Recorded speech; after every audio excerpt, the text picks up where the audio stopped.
Bueno, pues buenas tardes a todos. Iba a decir buenos días si había algún compañero en América, pero creo que no está Enrique ni. Así que hoy toca el resumen de las páginas 473 a la 504, donde empieza el capítulo 9, titulado Lo abstracto y lo concreto, la ascensión de lo abstracto a lo concreto, ley del conocimiento.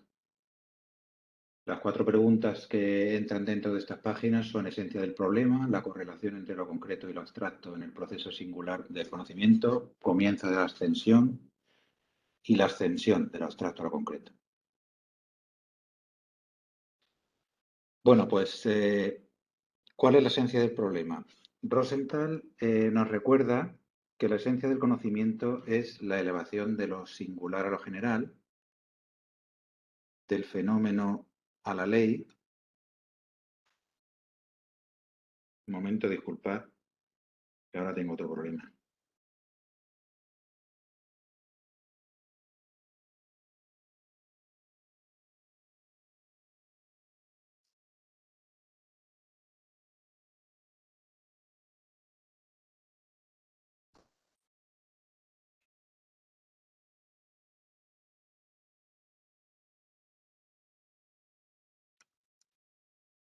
Un momento, ¿vale? Que es que ahora se me ha ido la pantalla donde tenía las notas.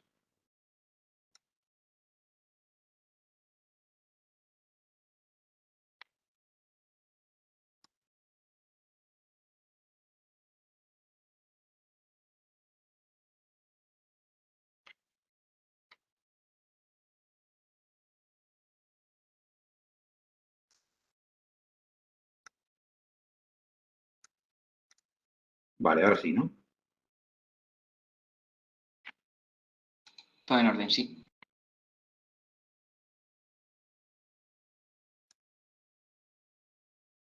Disculpad, ¿eh? Entonces, Rosenthal nos recuerda que la esencia del conocimiento es la elevación de lo singular a lo general, del fenómeno a la ley, y que la dificultad principal en esta elevación estriba primero en que entre estos dos estadios del pensar existen contradicciones, y segunda dificultad, que no hay nexo directo inmediato entre ellos. Dentro de este problema general está la relación entre lo abstracto y lo concreto. El camino que lleva al conocimiento del mundo objetivo pasa por la abstracción en sus muchas formas, conceptos, leyes, ecuaciones matemáticas, etcétera, que son un paso indispensable para poder ir desde la percepción, en principio caótica, de un fenómeno al entendimiento como una unidad de fenómenos y procesos intercondicionados y correlacionados. Entonces, como hemos dicho, entre lo abstracto y lo concreto hay contradicción porque es necesario alejarse de lo concreto para ir a lo abstracto. En esto radica la profundísima contradicción del proceso de conocer. Bueno, este concreto al que se refiere en estos primeros pasos del capítulo no es el mismo concreto al que se asciende después de abstraer, porque yo cuando empecé a leer el capítulo, en las primeras páginas, tenía dudas de si el concreto al que se refería era una forma elaborada del pensar, o si era un reflejo del fenómeno, o si era incluso el fenómeno o el objeto mismo en su existencia objetiva. Entonces, hasta que no lo explica después, pues a mí me pareció un poco ambiguo, ¿vale? Pero bueno, luego queda claro. Ahora sí empieza definiendo los dos conceptos objeto del capítulo.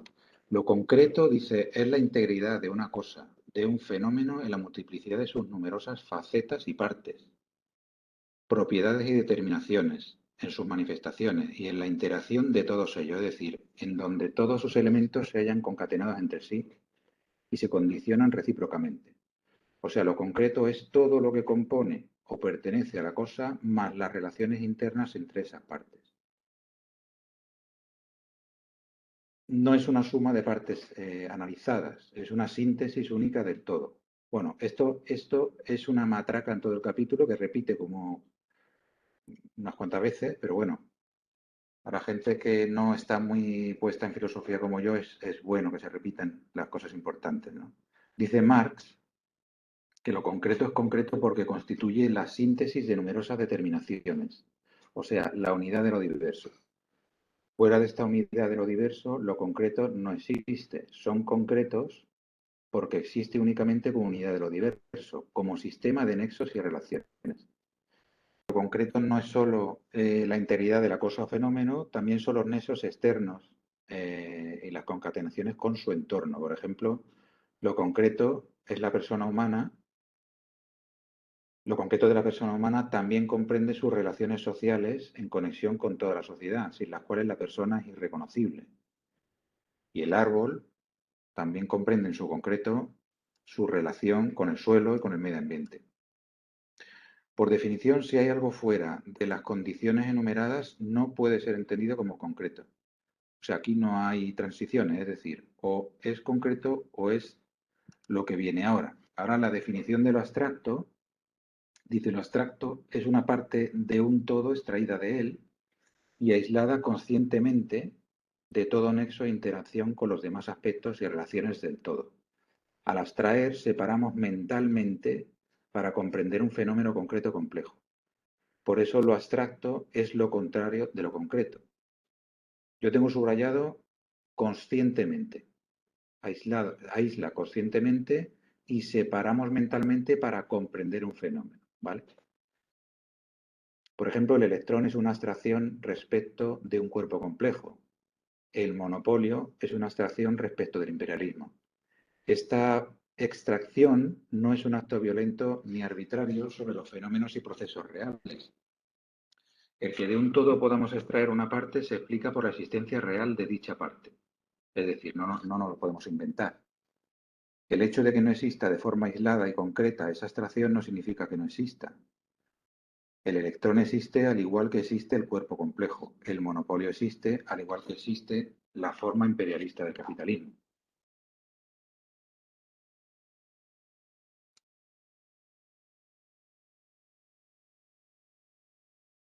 Implica que la naturaleza es a la vez abstracta y compleja.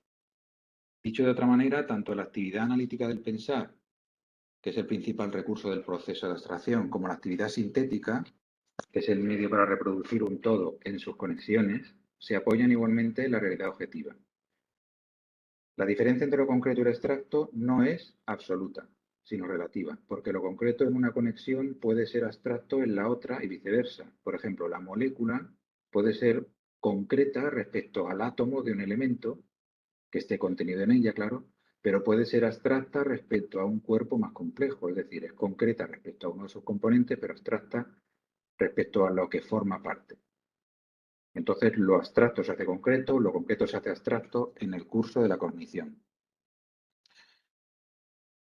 Sobre las mencionadas contradicciones entre lo abstracto y lo concreto, pues se puede decir que uno es una parte, lo abstracto, y lo concreto es el todo. También que lo concreto puede ser perceptible sensorialmente, mientras que lo abstracto no es visible ni tangible, solo se percibe de forma mediata, indirecta. Pero es un error pensar que solo puede ser concreto lo que es perceptible, es decir, lo perceptible sensorialmente no es sinónimo de concreto. Según la lógica dialéctica, la abstracción es el proceso en el que se refleja la esencia, la ley de las cosas, por lo que no es posible llegar a conocer la realidad sin abstracción. Acerca de lo que dicen los positivistas, dice Rosenthal que hay que comprender el carácter dialéctico de las correlaciones entre lo abstracto y lo concreto, pues de otra manera se puede llevar a tergiversar la esencia de la cognición. Según algunos científicos, hay un abismo creciente entre la ciencia y la realidad concreta, pues la ciencia se hace abstracta y se hace inaccesible al sentido común. Dicen que cuanto más abstracto es un concepto o fórmula, menos concreta y vívida aparece ante la mirada del hombre la imagen de la naturaleza. Ven un conflicto insoluble.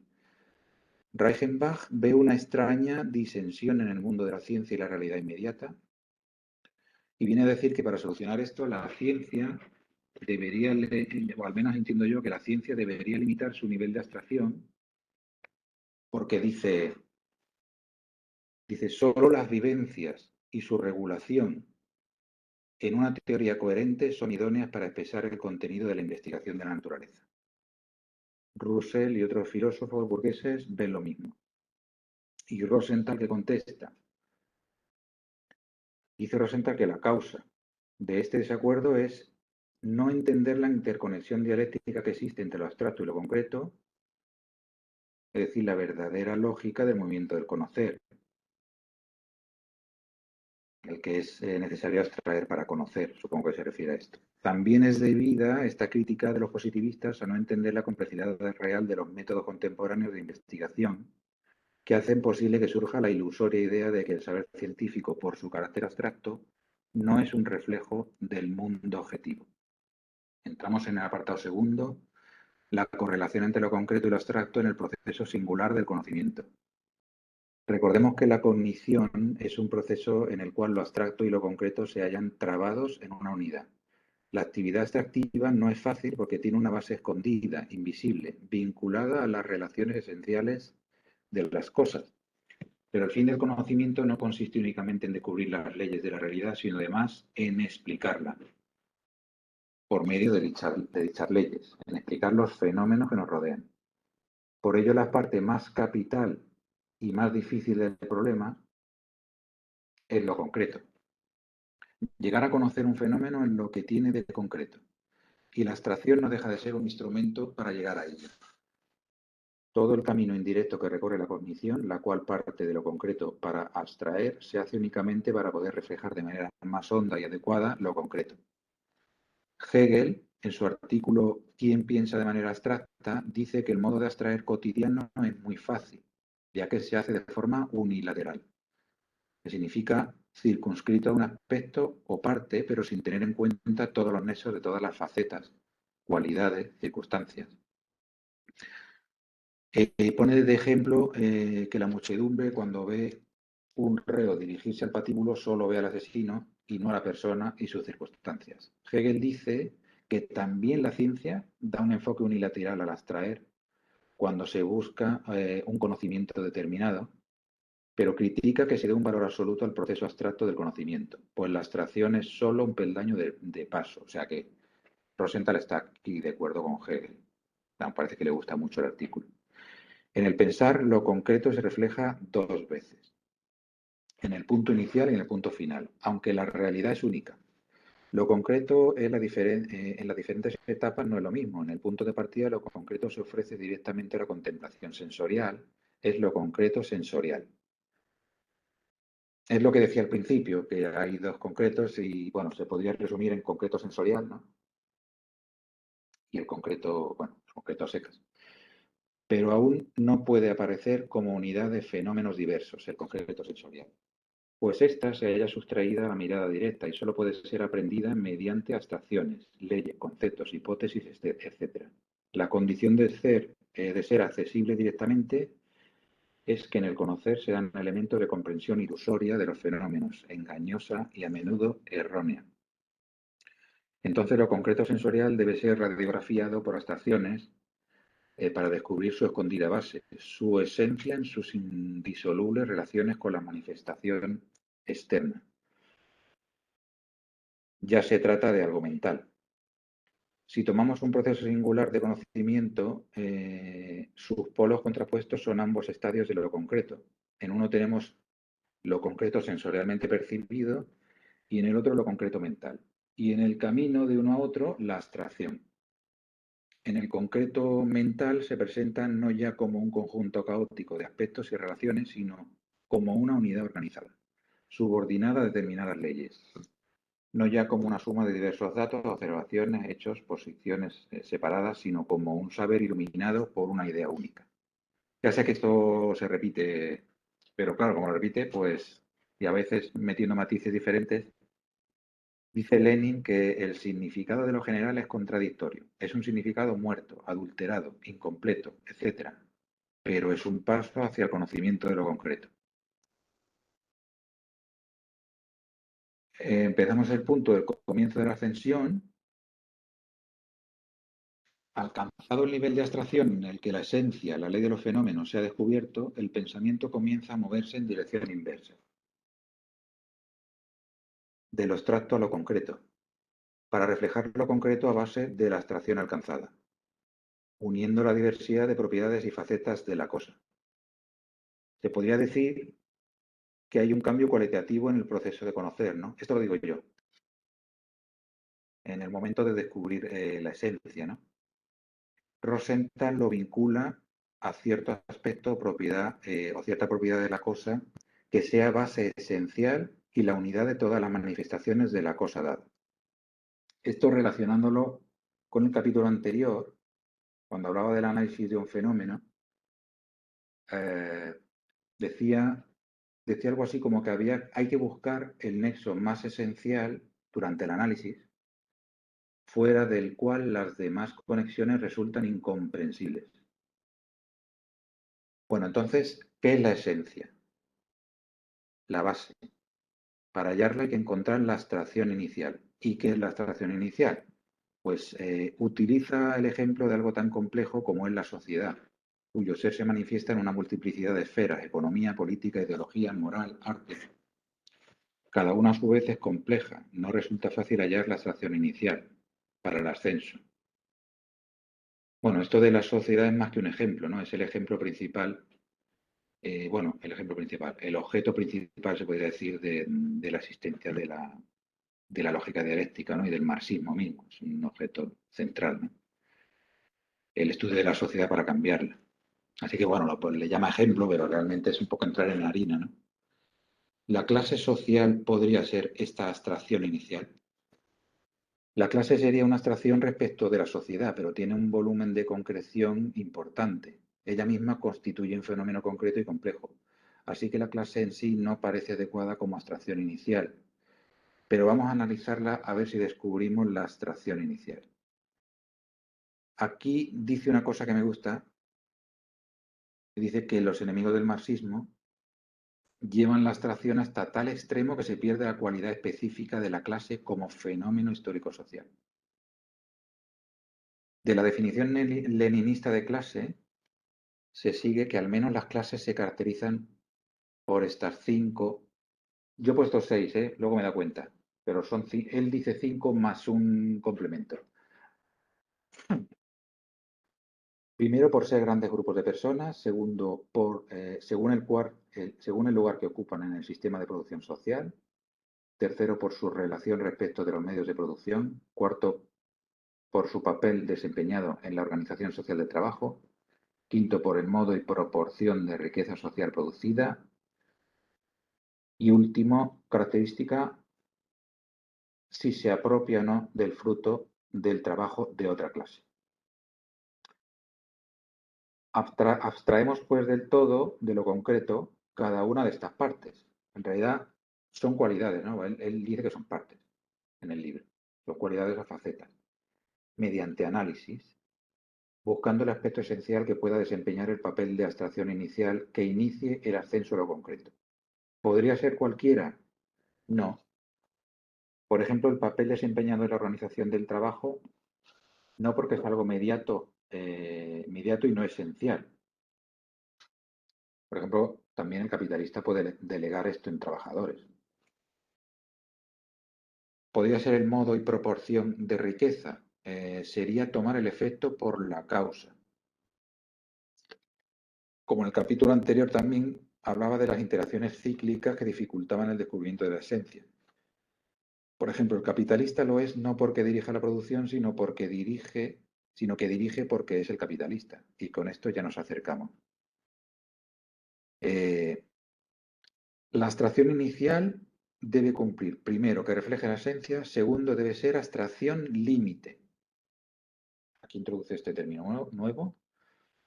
Abstracción límite significa no mediata, más allá de la cual ya no cabe ir sin mermar el reflejo del fenómeno, sin alejarnos de la esencia. Debe ser la causa y ser elemental, ser el manantial del que surge todo lo demás. En el ejemplo que pone después de la abstracción límite de la célula en el estudio de las plantas, ahí se entiende muy bien que si intentas ir más allá de la célula, a sus componentes, no sé, moleculares y prebióticos, ya no es una célula viva. Y bueno, ahí te da la pista donde ya de ahí no puedes pasar de abstraer, ¿no? Entonces, llegamos a la faceta esencial, que sería la relación de los hombres con los medios de producción, en este razonamiento, dado que es la que determina, la que facilita el conocimiento inmediato, es sencilla y hace sencillo el explicar todos los demás rasgos de clase.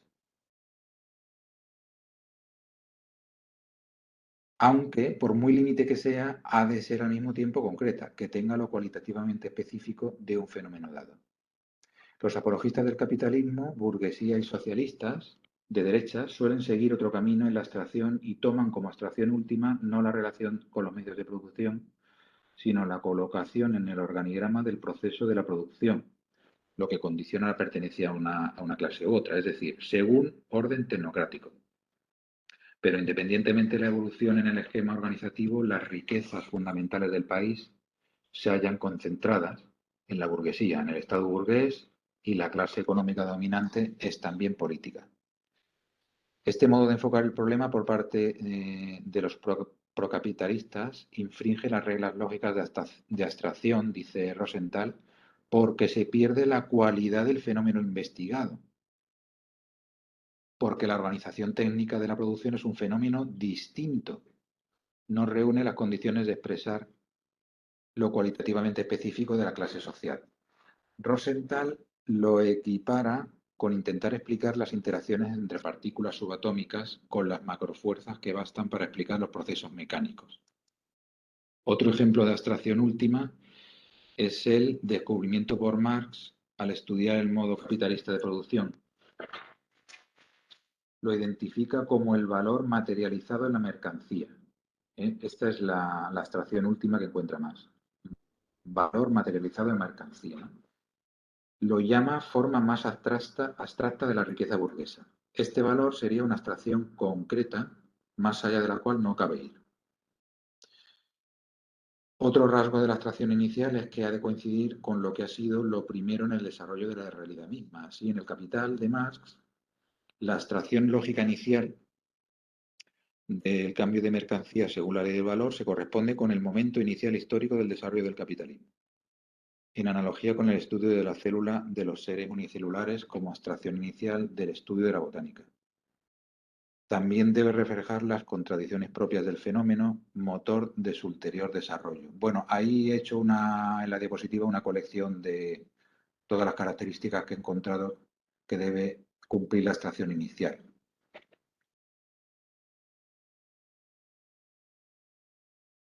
Me gusta hacer resúmenes que hagan o que se acerquen a lo que podría ser un manual, ¿no?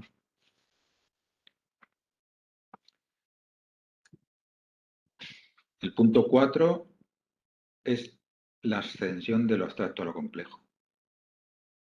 Partiendo de la abstracción inicial, el pensamiento debe reproducir el fenómeno como unidad concreta, íntegra, formada por todos los aspectos y propiedades, una diversidad en la unidad. Este proceso es complejo, derivado sobre todo por la contradicción que existe entre lo abstracto y lo concreto. La abstracción inicial expresa la esencia del fenómeno, pero no siempre lo hace por completo.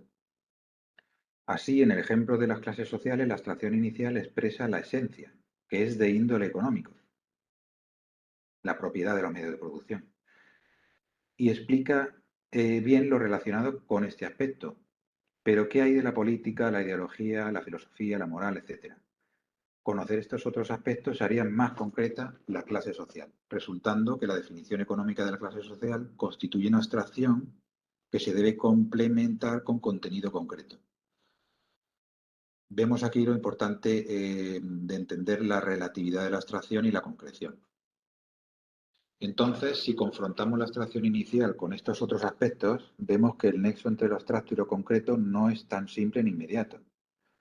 Aquí hay una de las contradicciones, es la no inmediatez. Y para descubrirlos, el pensamiento debe hacer un camino gradual desde lo abstracto a lo concreto.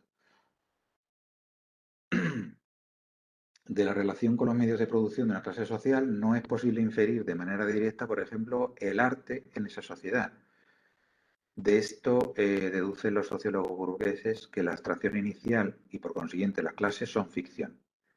Engels dice que Dice que, hombre, que pensando así deberíamos declarar como ficción toda la forma del pensar, ya que siempre se corresponden con la realidad de manera sumamente indirecta, sin llegar a coincidir exactamente nunca. O sea, ninguna ley que explique la realidad coincide exactamente con la realidad, porque en parte su acción se entrecruza con la acción simultánea de otras leyes y en parte por su naturaleza de concepto. Por ejemplo, en la ley física de la caída libre de un cuerpo no incluye en su esencia el rozamiento con el aire, el cual se tiene que sumar a la ley si se quiere dar concreción en el problema de la caída libre. Es decir, hay eslabones intermedios entre estos dos polos opuestos.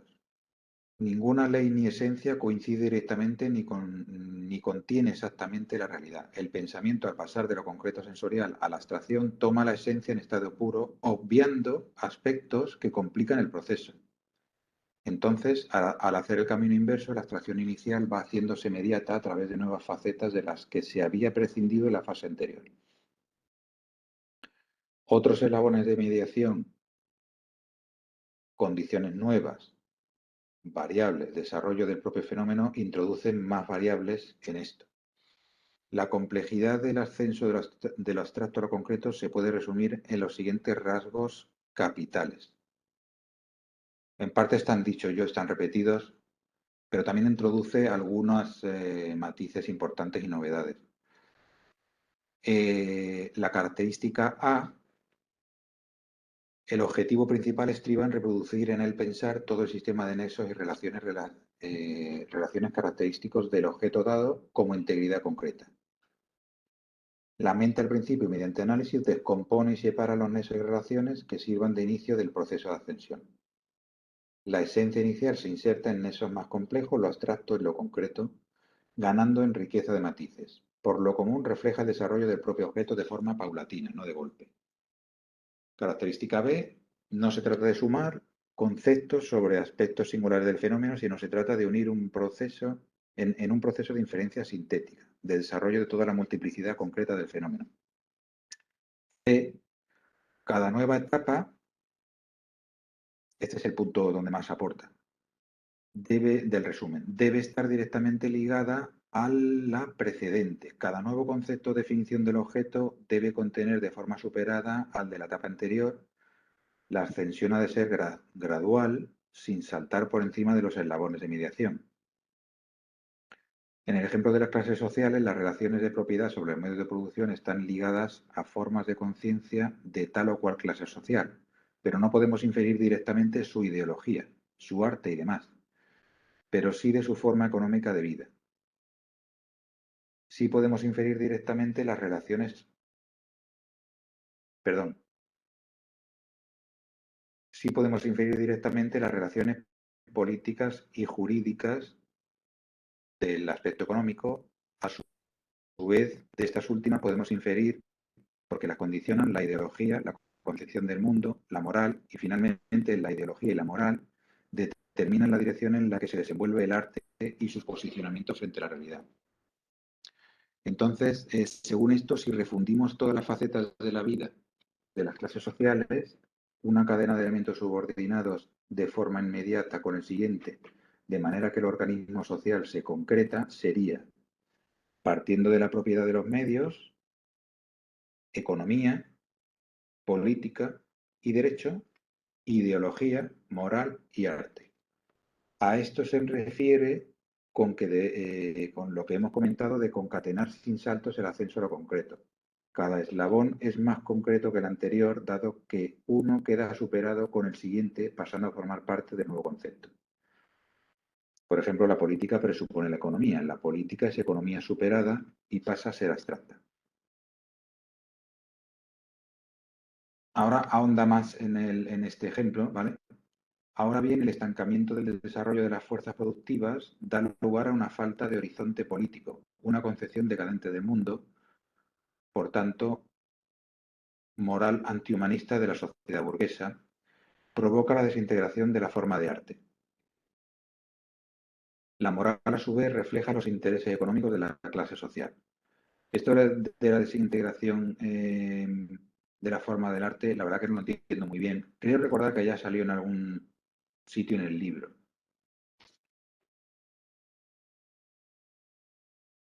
O sea, yo entiendo que un defecto o una aberración en el primer eslabón da origen a un defecto en cadena. Eso es lo que quiere decir. Pero lo que no entiendo es lo de la desintegración de la forma de arte. Bueno, a mí personalmente me parece valiosísima esta propuesta de forma de descripción de la sociedad, por muy imperfecta que pueda ser. Sobre todo porque es materialista y por tanto, bueno, demostrable y científica, ¿no? Aunque de primera veo que la ideología, al menos la política jurídica de la clase trabajadora, está muy desviada de lo natural,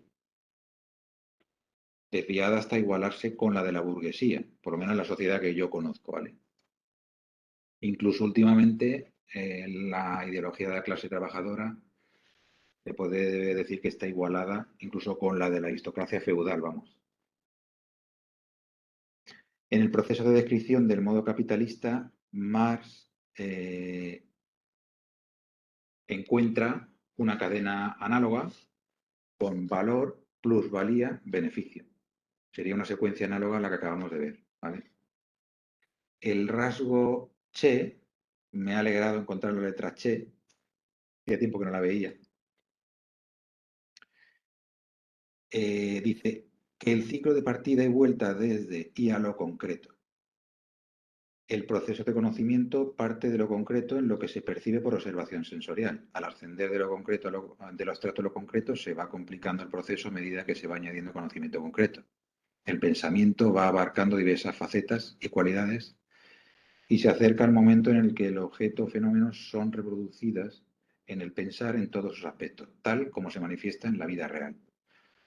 Entonces hemos vuelto al punto inicial, pero entonces contemplábamos lo concreto como una realidad caótica y ahora como una realidad comprendida en lo que tiene de conexión, sujeta a ley, refundida en una unidad en consonancia con la naturaleza objetiva real de los mismos. Ahora Rosenthal quiere demostrar que todo lo que ha expuesto sobre la lógica del pensar en lo referido a la correlación entre lo abstracto y lo concreto es también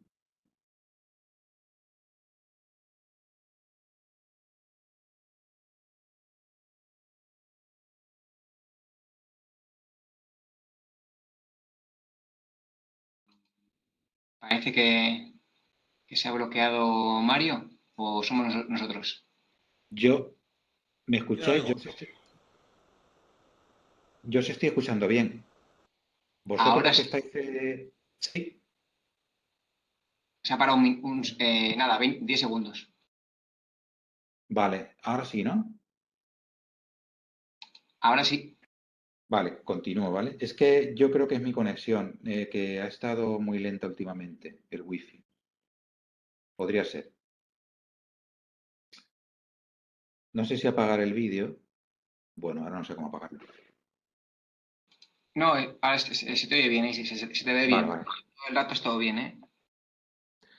Vale, entonces los pasos que sigue Timire hace en su estudio sobre la vida de las plantas serían similares y en el orden que acabamos de estudiar. Primero estudia, hace un estudio visual de la morfología de la planta. Esta diapositiva está sin terminar, ¿no? Por lo que veo ahora, sí.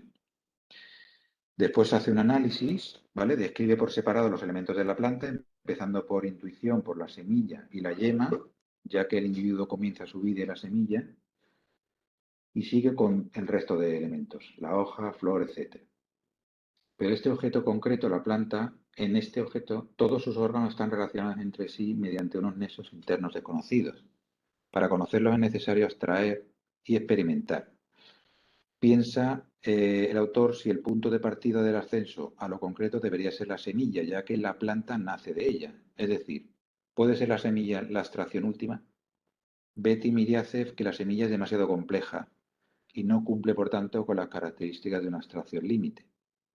Entonces se encuentra la célula, porque cumple con que ya no puede ser dividida en partes que puedan subsistir independientemente. Cumple con que es similar a los seres unicelulares, forma histórica en la que se inició la vida.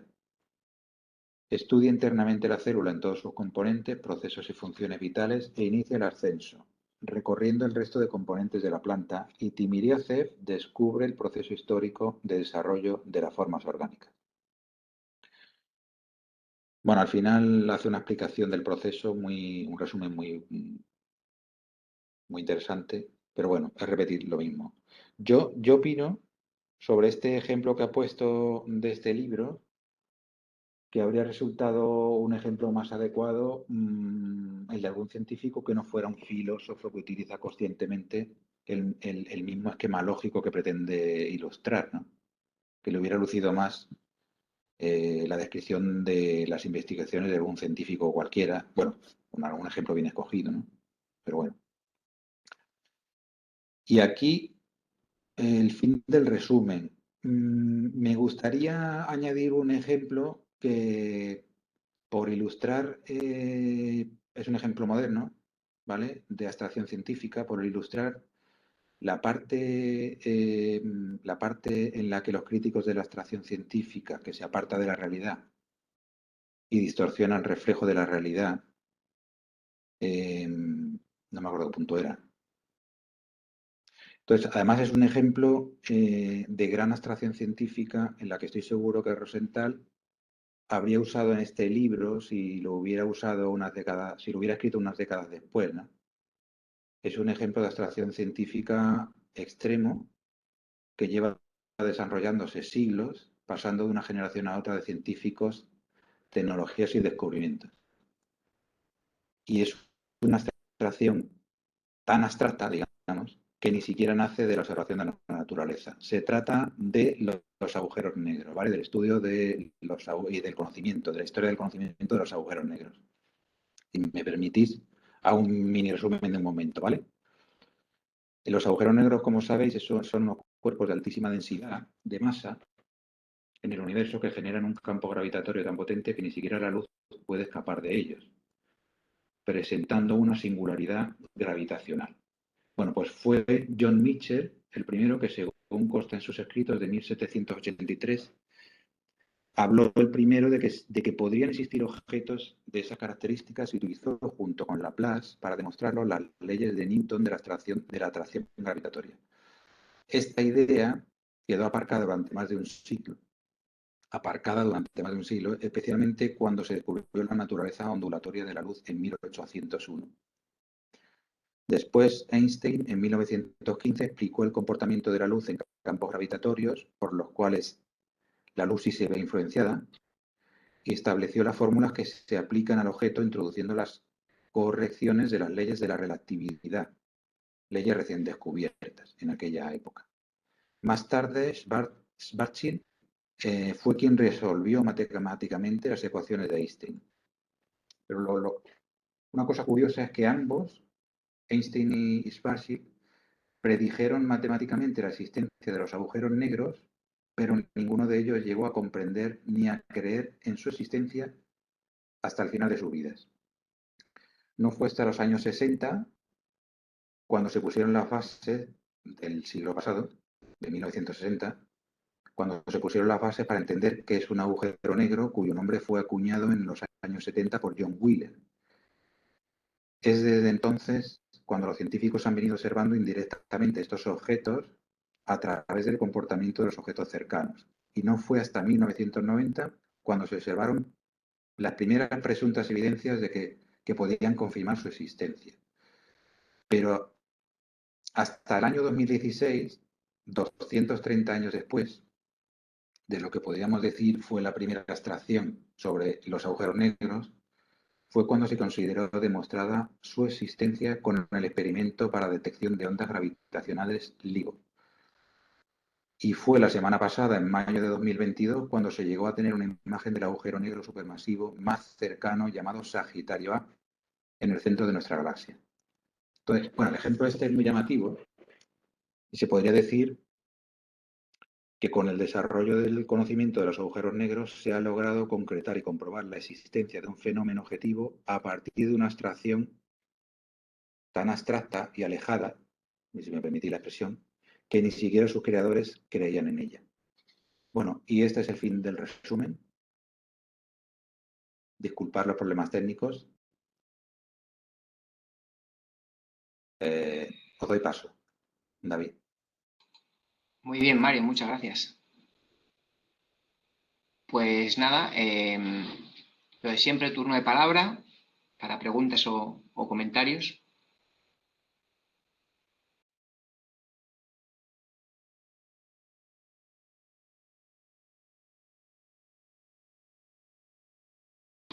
Tenemos por aquí una por presencial. Hola Mario, muchas gracias por tu presentación. Yo tengo una pregunta respecto a esto que nos decías, ¿no? Cuando Rosenthal dice que la ideología burguesa no quiere limitar el nivel de abstracción de la ciencia, y luego al hablar del arte, pues creo que el ejemplo se materializa mucho, ¿no? Cuando desde posiciones más elitistas del mundo del arte se reivindica una abstracción en pos de no frenar el desarrollo del arte, ¿no? Y Rosenthal dice, bueno, que esto se trata un poco por no entender la relación entre lo abstracto y lo concreto.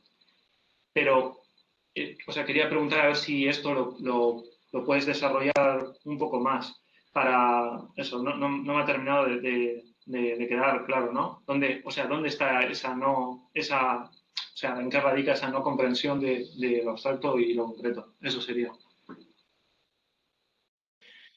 Bueno, lo primero que has comentado, bueno, perdona, David, me permito contestar, ¿vale? Lo que le pueda contestar.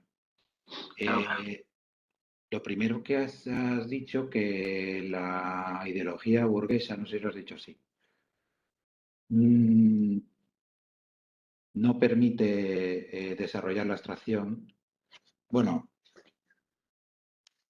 lo que dice el libro es, lo que dice Rosenthal es que hay dentro de la corriente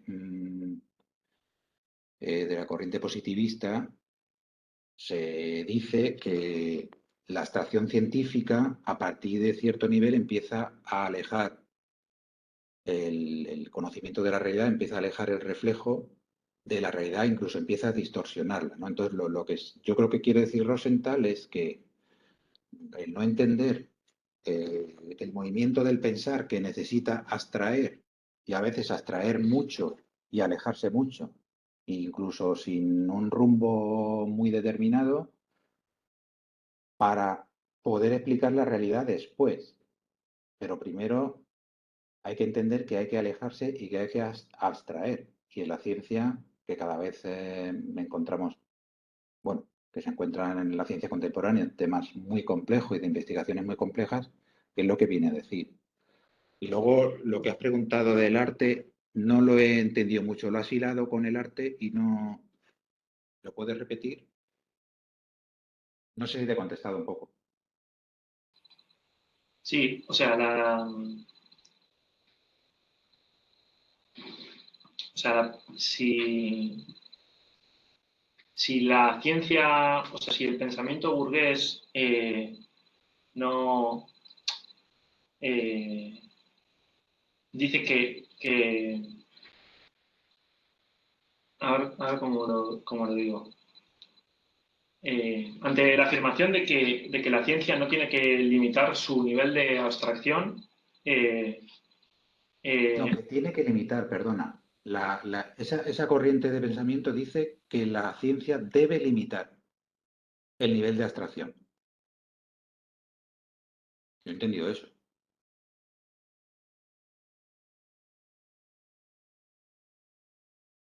Ahora. claro, yo entendía claro, pero claro, igual es que no, o sea, que no es así, que el hecho de que la ciencia tiene que limitar su nivel de abstracción es algo que defiende Rosenthal y que el pensamiento burgués diría que no, ¿no? Que no, que...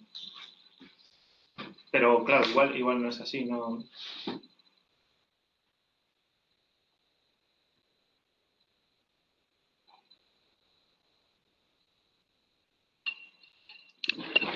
aportación breve al debate. O sea, lo que dice, el lío está en la página 477-478. Y lo que aparece es el argumento que Rosenthal va a refutar, que es el de Reichenbach, que es el que expone más detalladamente, y luego cita a Russell y otros filósofos burgueses, ¿no? Y es gente que entiende que hay una contradicción absoluta entre lo abstracto y lo concreto, y que la ciencia, dicen que la ciencia ha divagado hacia la dimensión abstracta y que se ha desligado de la vida y de lo concreto. Pero bueno, esto no es más que una manifestación más de la ideología burguesa, que iría ligada también a los horrores de la técnica para con la vida, ¿no? Por ejemplo, en lugar de entender el uso capitalista de la técnica. Y en este caso, es como siempre que los pone Rosenthal, bueno, como siempre ocurre, siempre que hay un problema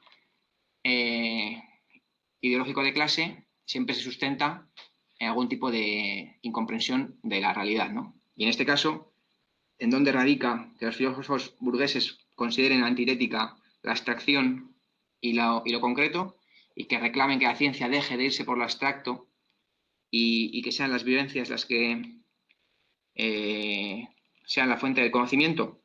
Pues porque no han entendido en qué consiste la abstracción. Un comunista sabe que tiene que dar todo el rodeo del capital para llegar a alcanzar una crítica eficaz de la sociedad contemporánea. Y son 3.000 páginas de rodeo con términos que no son los que están en el día a día en la calle, en la preocupación directa de la clase obrera, pero que son lo que explica el movimiento de la sociedad capitalista.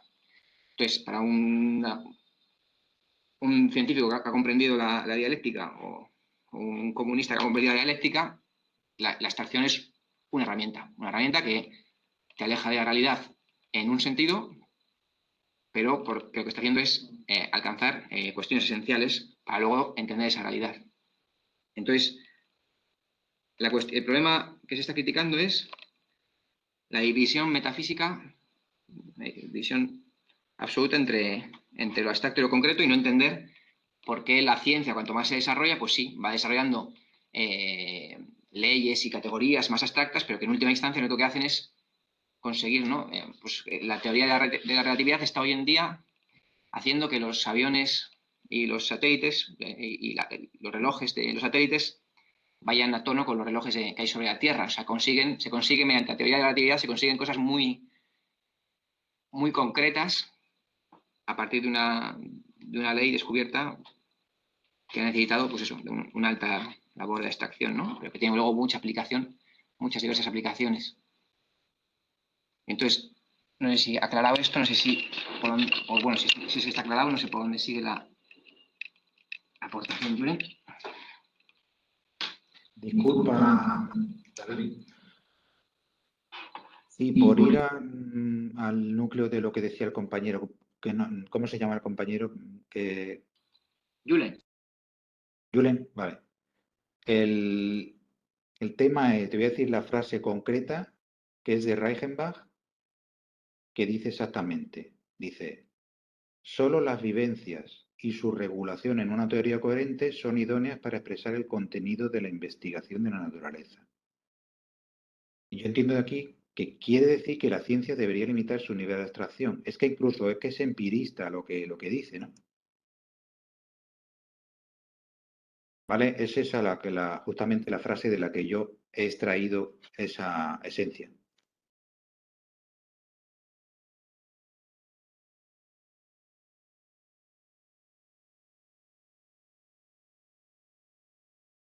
Ahora, ya está. Buenas, Mario. Que me corrija ahora Julen, si no, pero yo creo que Julen hacía más referencia a las páginas ya finales, página 400, 401, en las que se define ya la cuestión de la abstracción. 500, perdona, que me he equivocado. 501. No, 491, perdona, que estaba leyendo mal. 491, en las que se define un poco el tema de la abstracción inicial, que también denomina abstracción límite, lo que no sé si... O sea, la relaciona con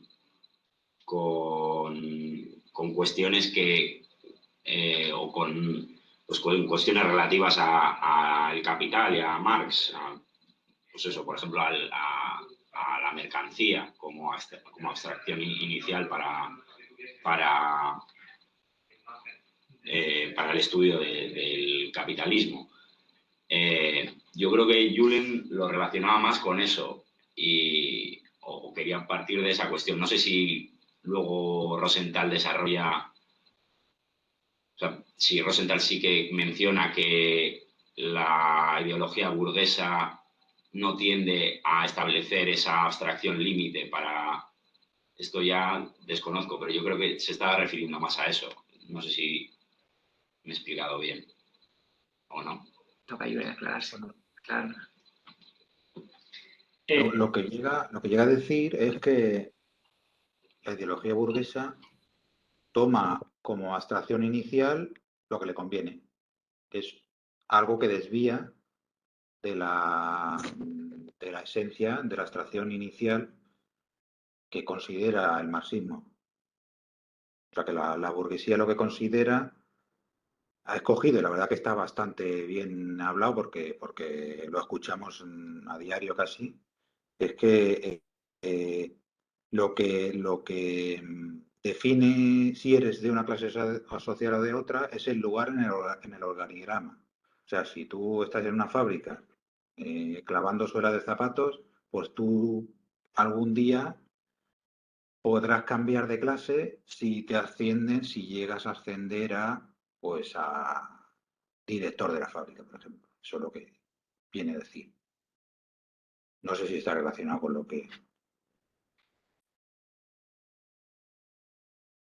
preguntaba Julen. Claro. O sea, claro, es que yo creo que he mezclado dos cosas. Cuando nos decía Rosenthal, ¿no? que lo perceptible sensorialmente no es sinónimo de lo concreto, aquí me he liado con lo siguiente, ¿no? Con que, vamos, un pensamiento burgués intenta limitar el nivel de abstracción de la ciencia, ¿no? ¿Por qué me he liado? Porque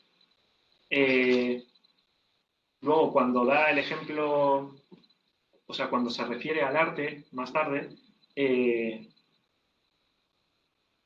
muchas veces desde la ideología burguesa se pretende, ¿no?, ese nivel en cuanto al arte de abstracción. Pero claro, ese nivel de abstracción está ligado al nivel de lo perceptible cognoscitivamente, ¿no? Entonces, claro, ahí ha sido la confusión. O sea, en este segundo caso, en el caso del arte, parecería que a la burguesía sí le interesa, ¿no?, la abstracción del arte y la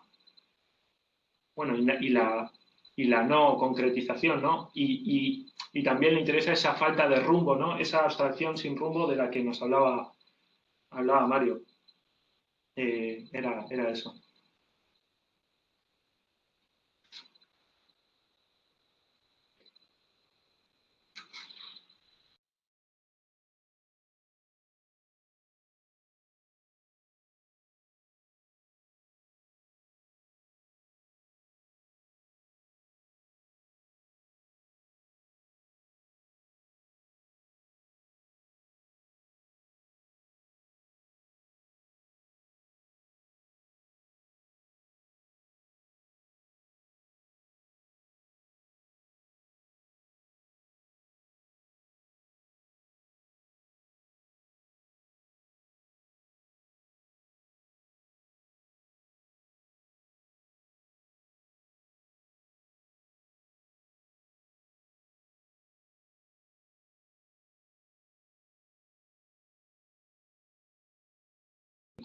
Y podríamos decir que la abstracción per se tampoco, o sea, si no está guiada por una metodología científica o sea, materialista y históricamente determinada, no tiene sentido, porque nos va a llevar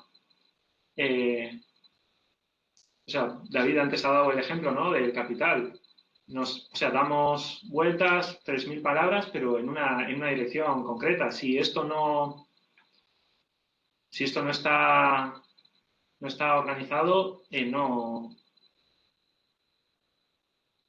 sea, es una abstracción que claro, al no tener un límite ni dirección, tampoco, o sea, no llega a nada concreto. O sea, la abstracción per se no llega a nada concreto, ¿no? Sin más, bueno, era aclarar eso. O sea, aclararme a mí mismo. Claro, ten en cuenta que aquí partimos o sea, el primer es con lo que ha empezado Rosenthal encima, con el camino de pensar, de dónde comienza y a dónde va, de lo concreto de lo concreto a lo concreto, pasando por lo abstracto. O sea, que ya es todo lo que se desarrolla en el marco de esa idea.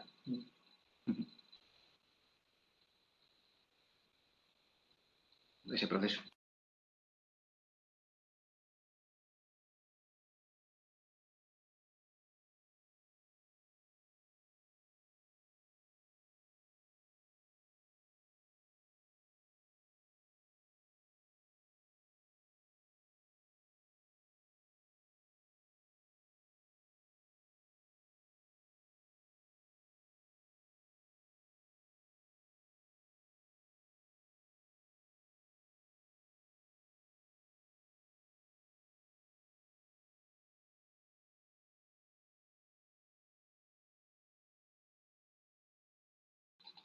Por cierto, Mario, cuando antes has comentado lo de la cuestión del arte y de la desintegración de la forma, lo que está buscando Rosenthal es explicar, bueno, al principio lo anuncia, ¿no? De dónde procede el abstraccionismo, ¿no? Como corriente dominante que comienza a desarrollarse en Europa a principios del siglo XX, pero se vuelve muy, muy, muy potente en torno a las décadas previas a la Segunda Guerra Mundial y en los años 50 y en los 60 se empieza ya a revertir esa dinámica, ¿no? Y ahí lo que señala, ¿no?, es esa abstracción, que esa abstracción es una desintegración de la forma, por eso igual ahí está la confusión en que emplee primero un término y luego el otro. Dice que no se puede inferir directamente de las relaciones de producción burguesas, porque de hecho las relaciones de producción burguesas han existido antes y después de que el arte abstracto sea dominante en las sociedades burguesas. Ahora, entonces dice, bueno, ahora bien, ¿no? Si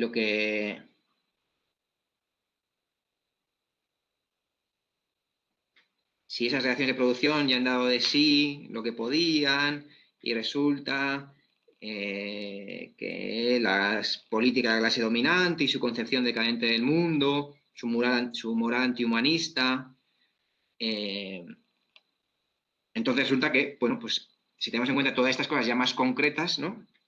Resulta que las reacciones de producción influyen sobre el arte y tienen un papel de última instancia en el arte abstracto. Pero no nos basta directamente con conocer las reacciones de producción, sino que hay que conocer las reacciones de producción en un momento dado, con un cierto desarrollo de la burguesía, un desarrollo de la moral, y entonces ya sí, llegamos a comprender por qué se vuelve dominante la abstracción en torno a la Segunda Guerra Mundial. Epa, hay dos manos. No sé quién ha sido primero, si Adrián o Mario.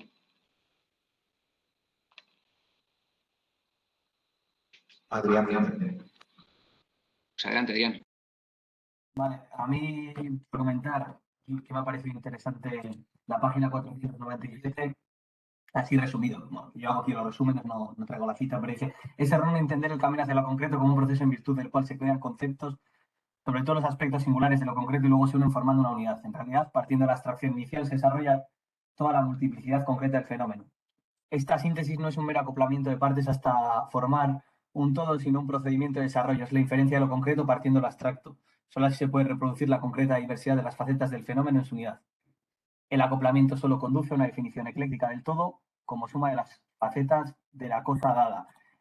Me ha parecido muy interesante porque la frase de lo concreto es la síntesis de las múltiples determinaciones famosa de Marx, que aparece, si no me equivoco, los Grundrisse, creo que en el capítulo del método, suele ser bastante malinterpretada, no curiosamente por ciertas corrientes caracterizadas precisamente por ese eclecticismo, como puede ser el feminismo, como puede ser la interseccionalidad fundamentalmente, en las que hablan de que lo concreto es la síntesis de múltiples ejes que se atraviesan y que conforman o configuran la personalidad del individuo o los movimientos a los que ellos hacen referencia. Y me parece interesante cómo Rosenthal califica esto en sí mismo como algo ecléctico, como si se tratase simplemente de sumar leyes o de sumar diferentes sistemas, y la posición que le opone, la de partiendo del abstracto a través de ese sistema de eslabones del que va hablando, bueno, que no lo dice la 497, creo que lo dice más adelante,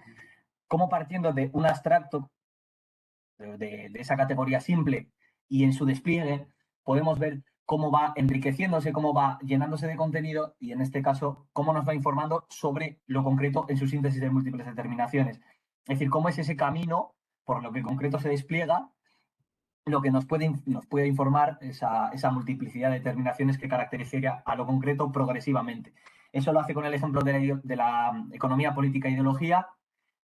Lo que para mí es bastante interesante, tendría que darle un par de vueltas, ¿no? Pero me parece interesante porque habla de la complejidad, ¿no? de la sociedad también, yo creo que descartando toda operación economicista, por otro lado, o sea, aparte de la crítica que he hecho antes, toda operación economicista que pretende explicar los fenómenos simplemente atendiendo, por ejemplo, a la ley de acumulación de capital inmediatamente, por ejemplo, la guerra de Ucrania, pongamos el ejemplo, trataría de explicarla únicamente como una pugna por el plusvalor inmediatamente, sin tener en cuenta la cadena de mediaciones que se ha ido generando, por ejemplo, hasta convertirse en una determinada pugna, esto hay gente que no va a estar de acuerdo con el imperialismo ruso y el imperialismo eh, americano, en este caso no, pero a lo que voy concretamente es que no se puede reducir la realidad tampoco al factor económico de forma inmediata, pero sí inmediata, y también la importancia que tiene en algún momento cuando habla de la causa última, que yo creo que es una cita también que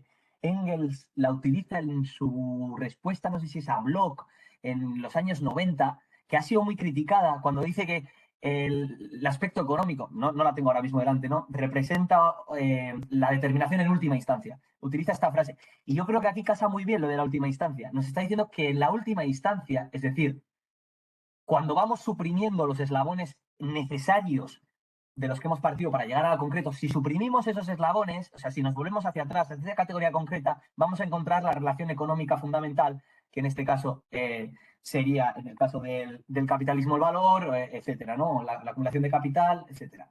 Y bueno, estos comentarios que me parecen interesantes. Más allá del imperialismo ruso, que David ya estaba aquí hincando los dientes.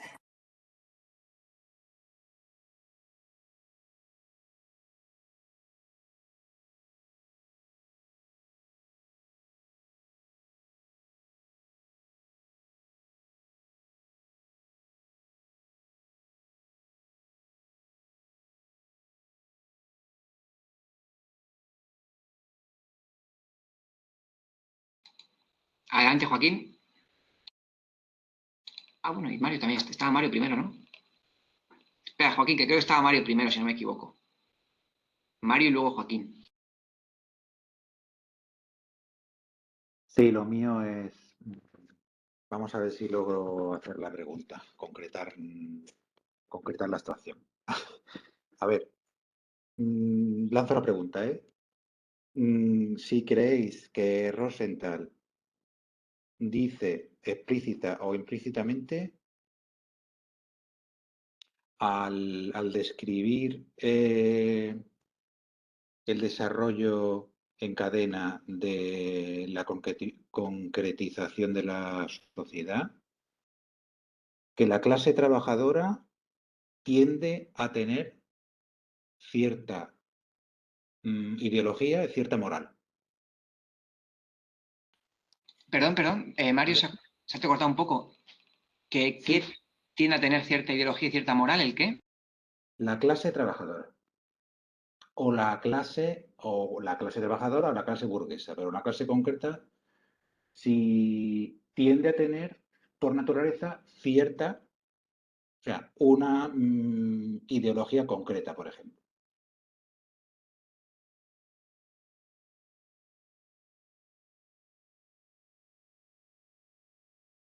O si se desvía por el eslabón anterior, el eslabón anterior, por ejemplo, de la ideología, si no recuerdo mal, pone Rosenthal que es la economía y la política, creo que dice, ¿no? No, las leyes y la política. No sé si se me ha entendido. Sí, o sea, yo creo que la respuesta está implícita en este fragmento y también en otras partes del texto, ¿no? Cuando Rosenthal ha hablado del papel científicamente revolucionario de la burguesía o el papel ateo de la burguesía en una etapa histórica en la que es una clase revolucionaria contra el feudalismo y cómo su propia moral toma otra posición cuando se convierte en no solamente la clase dominante, sino cuando da el salto a convertirse en oligarquía financiera, ¿no? Entonces, como la propia burguesía no es solamente las relaciones de producción en las que está respecto al proletariado, sino que ha estado en unas relaciones de producción en el marco de una sociedad feudal, que después ha conquistado el poder político, que después ha establecido la sociedad imperialista. Entonces, para analizar esa ideología y esos cambios en la ideología de la burguesía, hay que encontrar su base en los peldaños previos, que no son solamente el económico, sino que también es el pues eso, político y el resto de clases con las que pugna y el lugar en el que... Sí, sobre todo eso.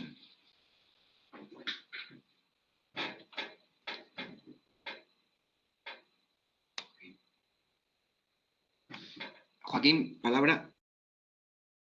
A ver si consigo que se me escuche. Primero una cuestión puntual o secundaria. Me llama la atención que Rosenthal no tenga en cuenta lo que dice Marx de la diferencia entre el método de reflexión y el método de exposición. Porque el Capital, en su ordenación, no refleja el método por el cual Marx ha ido desarrollando su pensamiento, sino que es su método de exposición. Por tanto, el punto no se puede considerar que la mercancía es el primer concepto al que se llega pasando de la percepción a la abstracción. Porque, en todo caso, ese concepto que contiene en sí mismo la esencia no es la mercancía, es el trabajo asalariado. La mercancía, en todo caso, sería el concepto al que se llega por la síntesis, el momento final. La mercancía nos explica toda la concreción, la realidad concreta a partir de su determinación universal, singularizada, que es la mercancía. Por tanto, se equivoca. Pero creo que también se equivoca en otro punto. Es correcto decir que el proceso cognitivo, el proceso de pensamiento, pasa primero por el análisis y luego por la síntesis, o por un proceso de abstracción que una vez culmina en el concepto pasa a un proceso de concreción, de conocimiento de la realidad concreta. Pero es falso decir que en la fase inicial del proceso cognitivo, cuando el hombre empieza a pensar sobre la cosa, me da igual qué cosa sea esta, el árbol, la sociedad burguesa, lo que sea, la sociedad que todavía no es burguesa, la sociedad en la que vive, etcétera, o la planta. En el momento inicial del pensamiento, la realidad no se presenta como una realidad concreta a la sensación, a la intuición o a la representación, sino como una confusión abstracta. Por eso, en las fases iniciales del proceso de pensamiento, se recurre a la explicación no mediante la abstracción, sino mediante el mito. Vale.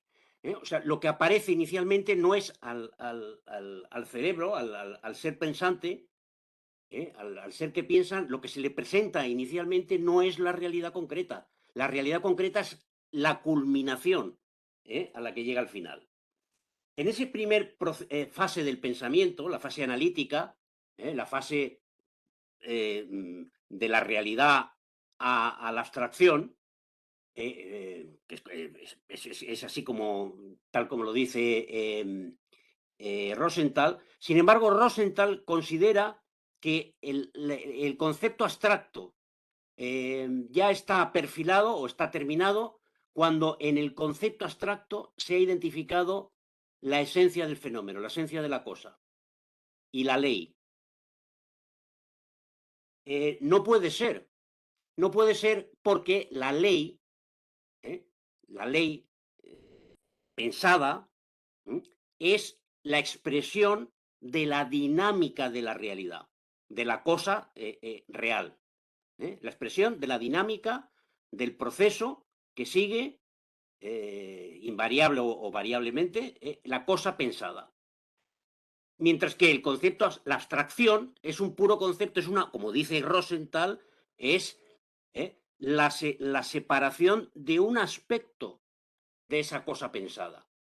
La ley se descubre en la segunda fase, en el proceso de síntesis, cuando una vez hemos identificado el concepto, por ejemplo, trabajo asalariado, llegamos a la síntesis del mundo de las mercancías y que se intercambian por su valor, etc. Y ahí aparecen la ley o las leyes. Es decir, la ley es la forma que tenemos de pensar la realidad concreta. Pero hasta que no se piensa en la realidad concreta, es decir, cuando se completa el proceso de abstracción primero y de concreción segundo, o de análisis y síntesis, la ley no puede aparecer.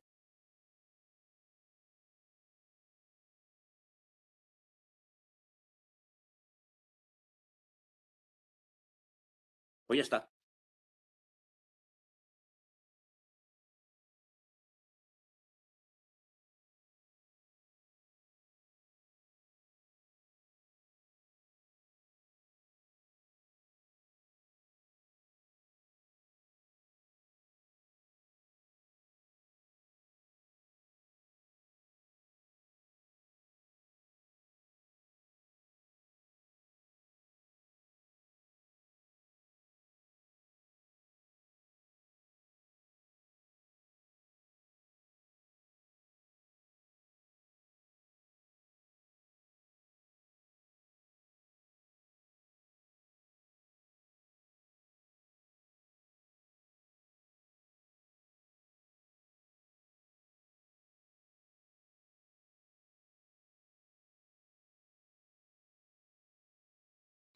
Estoy intentando buscar una cosa, pero no la encuentro. O sea, juraría que hay una línea en la que entre las cuestiones abstractas, Rosenthal incluye el concepto, incluye también la ley. O sea, la ley no como una cosa distinta de lo abstracto, sino como concepto, juicio y ley, todo ello como abstracciones, ¿no? Porque al final pues la misma ley de la gravedad es una abstracción porque también está en juego pues la resistencia, por ejemplo, ¿no? A la hora de explicar la aceleración de los objetos que caen sobre la Tierra. Entonces, ahora no encuentro la línea, no sé si a alguien le sonará esto, pero hasta donde yo recuerdo, para Rosenthal no hay una distinción entre abstracción solo como concepto y la ley en otra parte, sino que la ley abstrae,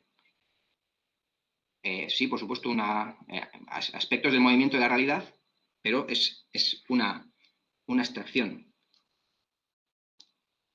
Luego, la cuestión, Joaquín, que has comentado de que la realidad, cuando, o sea, antes de iniciar el proceso de investigación, ¿no? En el primer momento, en la página 482 ya habla Rosenthal de que en ese estado sensorial del conocimiento, cuando todavía no se conocen las determinaciones internas, lo concreto es visible, es asequible, pero a condición de que solo es asequible lo que se puede apreciar directamente, ¿no? Entonces, se dan elementos de comprensión ilusoria de los fenómenos, engañosa, a menudo profundamente errónea. Entonces, se está ante lo concreto, pero solo ante las manifestaciones exteriores de lo concreto. Como lo interno todavía no se ha podido identificar, y entonces, claro, ahí es donde entran todas las interpretaciones erróneas, empezando, pues bueno, pues actualmente el terraplanismo, en todas la evidencia aparente de la Tierra es que el Sol se mueve todos los días y que la Tierra es plana, ¿no? Desde un punto de vista sensorial previo a cualquier tipo de investigación. Exacto, pero es que del fenómeno no se puede extraer la esencia sino es mediante un proceso de abstracción. Por tanto, a lo que se confronta inicialmente el ser pensante, mediante la intuición, la representación, la sensación, no es a la realidad concreta, es a la realidad fenoménica, al fenómeno, a la apariencia de las cosas, no a la cosa en sí. La cosa en sí solo se capta a través de la ley cuando se concreta, mediante el proceso de abstracción y de síntesis, de análisis y de síntesis, de paso a la abstracción y de la abstracción a la concreción.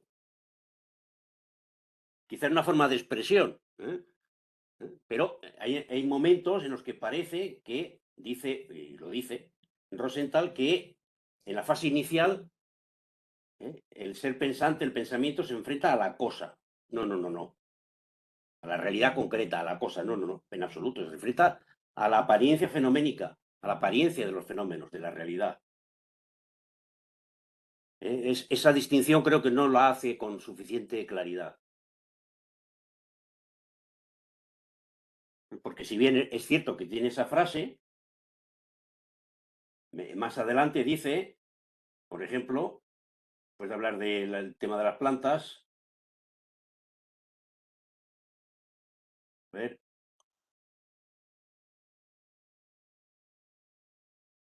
Ante el investigador se encuentra la imagen compleja y concreta de la planta en sus manifestaciones externas. Pues si son sus manifestaciones externas, no es la imagen compleja y concreta, porque inicialmente ni siquiera existe el concepto de planta. El concepto de planta es el resultado de un proceso de abstracción.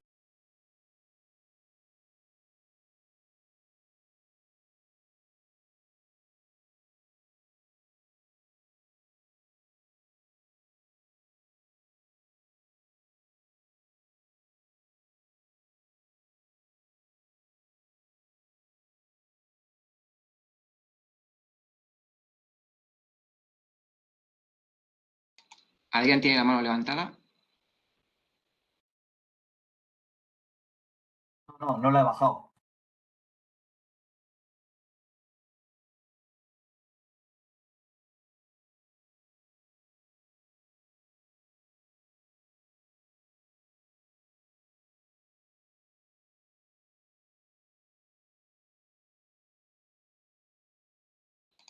No sé, o sea, en la misma página, la 482, arriba, o sea, bueno, la 481 termina hablando, ¿no?, sobre justo la diferencia entre el comienzo y el fin, lo concreto al inicio y al final, ¿no? Que no es lo mismo en el pensamiento.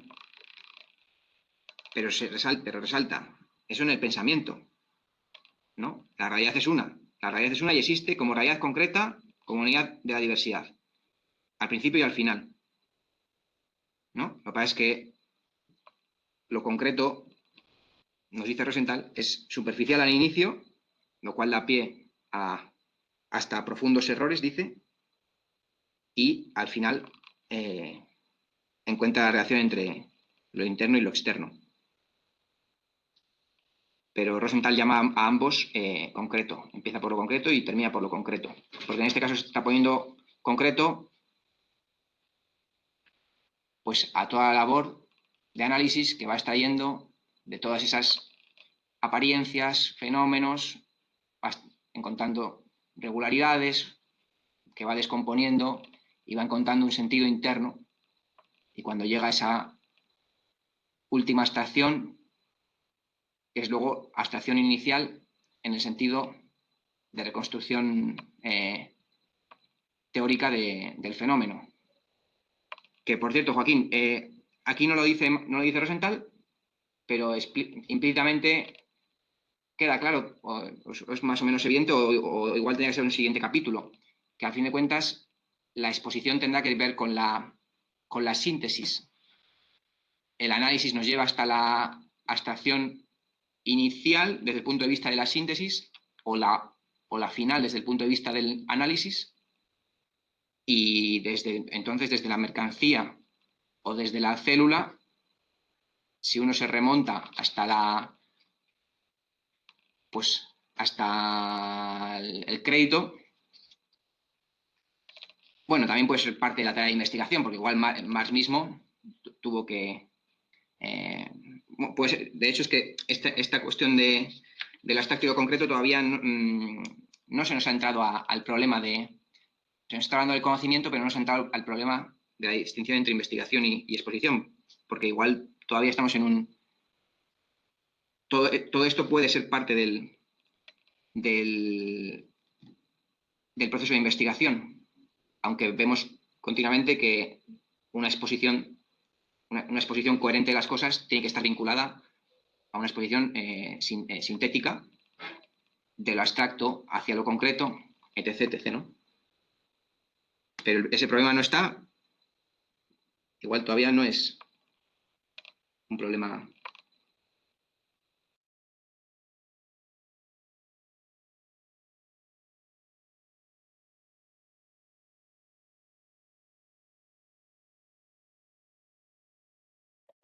Es que el capital no va de lo abstracto a lo concreto. Es al revés. En la exposición comienza por lo concreto. Lo concreto es la mercancía. El mundo aparece una enorme acumulación de mercancías. Y luego va exponiendo lo que él ha descubierto antes en el proceso de abstracción, que son los conceptos abstractos. Tanto el de valor, plusvalía absoluta, plusvalía relativa, etc. No tiene nada que ver el orden en que van apareciendo los conceptos en el capital y su relación con el proceso del pensar. No tiene, el orden en el que aparecen no coincide con el paso de la percepción a la abstracción y de la abstracción a la concreción. Que eso hay que verlo en los manuscritos y en otras cosas, en otros textos, pero no en el texto escrito, no en el texto publicado. Bueno, si lo tomamos abstracción en el sentido de aislamiento, y se utiliza la mercancía para inmediatamente a partir de ella explicar el valor, y ya todo lo que hay en adelante desde el concepto de valor es remontarse, es concretar, porque del valor se llega al dinero, del dinero a la mercancía, fuerza de trabajo y al plusvalor, el capital, ¿no? El capital a el constante y el variable, ¿no? En rasgos generales. Hombre, luego hay secciones que no, pues hay secciones sobre, ya sabemos, sobre la legislación laboral inglesa, que ya dice más que la mete ahí porque los alemanes tienen que aprender de ella y tal. O sea, no todo se rige exactamente, pero en rasgos generales, y lo que luego salta al libro 2 y por último al libro 3, ¿no? Y en el libro 3 ya son leyes, digamos, menos profundas, más superficiales, que tienen que apoyarse sobre ¿no? La única forma de explicar la tasa de ganancias es explicar primero el plusvalor, luego la rotación del capital, la velocidad de rotación, y entonces nos da como fruto la tasa de ganancia media, ¿no? O sea, a grandes rasgos yo sí diría que va de lo abstracto a lo concreto.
¿Terminamos?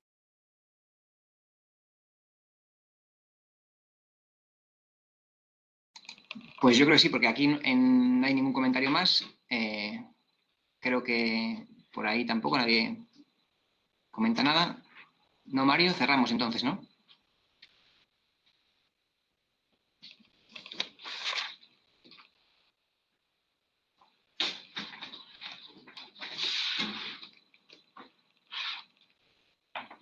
Sí, por mí. No tengo nada que comentar. Pues nada, nos vemos para la siguiente, que es la última sesión. ¿Y qué hacemos? ¿Haremos, Joaquín, una conjunta para ver con qué seguir? ¿O cómo hacemos? ¿Joaquín?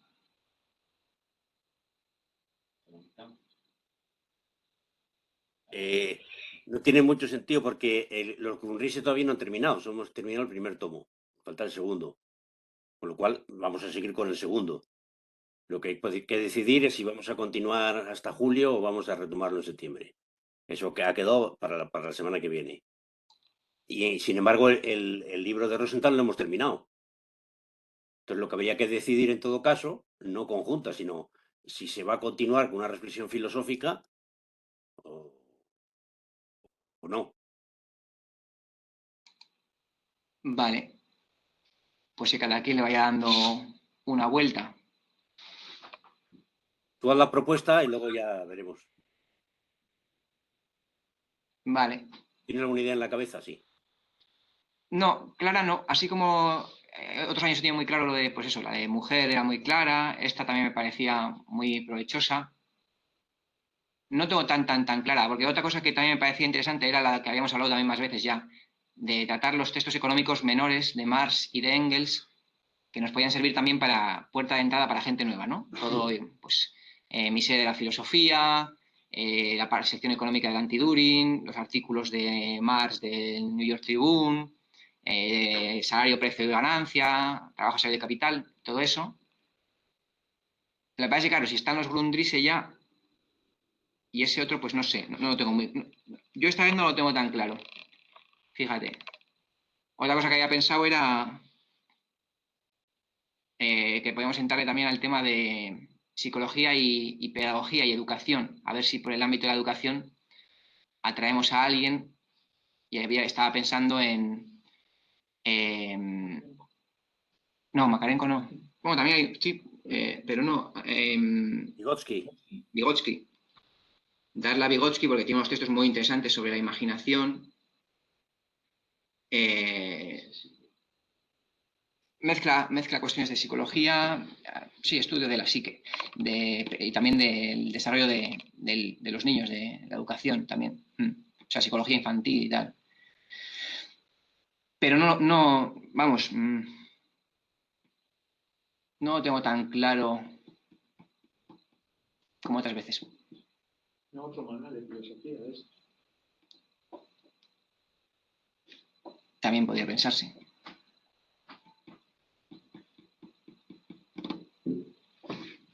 Bueno, pues le damos una vuelta, ¿no? Eso es. El lunes tenemos lo de... El lunes, Monleón.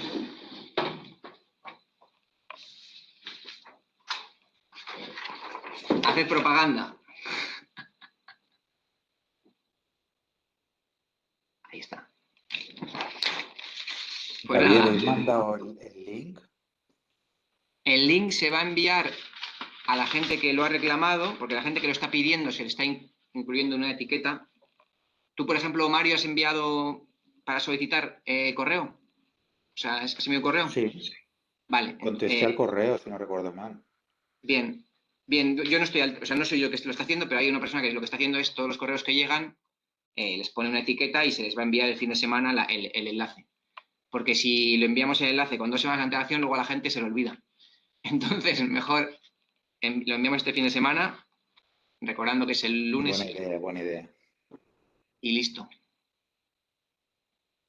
Así que este fin de semana llegará. Si no os llega el domingo, si para el domingo no lo tenéis, escribid, porfa. Pero sí, va a tener que estar. Así que nada. Buena cena.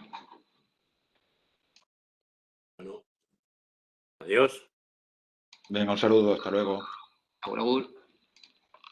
Víctor, David, tenemos que hablar de la intendencia del lunes. Pues está jodida la cosa porque Ander y yo tenemos una reunión a las 6:30. Una reunión irrenunciable. ¿Cómo, ahí hay cámaras y todo eso? ¿Cómo está la cosa? Se inicia la sesión con normalidad, ¿no? Como con esto que tenemos aquí. Sí, no, pero yo no digo de la intendencia de todo el día. Porque ¿a qué hora llega él? Pues ahora mismo que lo dices, pues no sé si tengo los vuelos nuevos, ¿eh? No sé si me lo dijo. Ya le voy a preguntar. Porque si viene en la mañana, pues habrá que ir a comer, alguien tendrá que ir a comer con él. Y después de la cena, después de la charla, pues tendremos que ir 3 o 4 a comer con él también. Yo para las comidas puedo estar, lo único que eso, de 6:30 a 9 más o menos, André y yo estamos secuestrados. Pero si es la hora de la conferencia. Sí, no podemos hacer nada. Vale. Si quieres presentarle tú, o si quieres le presento y me voy. No hace falta, porque además queda fatal que lo presentes y te vayas. Ya lo presentaremos. Lo presentaré yo, quien sea. Vale, Pero empezábamos a las 6. a las 6. Eso es. Igual André y yo, como tengo la reunión al lado, igual vamos los 20 primeros minutos. Y nos ponemos atrás. Bueno, ¿qué más? Bueno, pues eso, averigua a qué hora llega. Bueno, y decirle que, no sé, pues que se venga en autobús o si coge un taxi que no se olvide pedir el ticket para pasárselo al departamento. Vale, ahora le escribo para todos esos detalles, sí. Y a comer, pues no sé, depende de qué hora. Bueno, igual puedes ir tú. Recuerda que tienes que pedir factura. Vale, Factura con el CIF de la universidad, ya te lo paso. vale, ya va, vale. Y en la noche, pues sí, en la noche podemos ir 4, yo qué sé. Podemos ir Víctor, tú, yo, él y no sé si se apunta a otra persona. Vale, Y lo mismo. hecho. Pues te confirmo entre esta noche, bueno, mañana, que está todo en orden, todo eso. De acuerdo. Hablamos, hasta luego. Venga, agur, agur.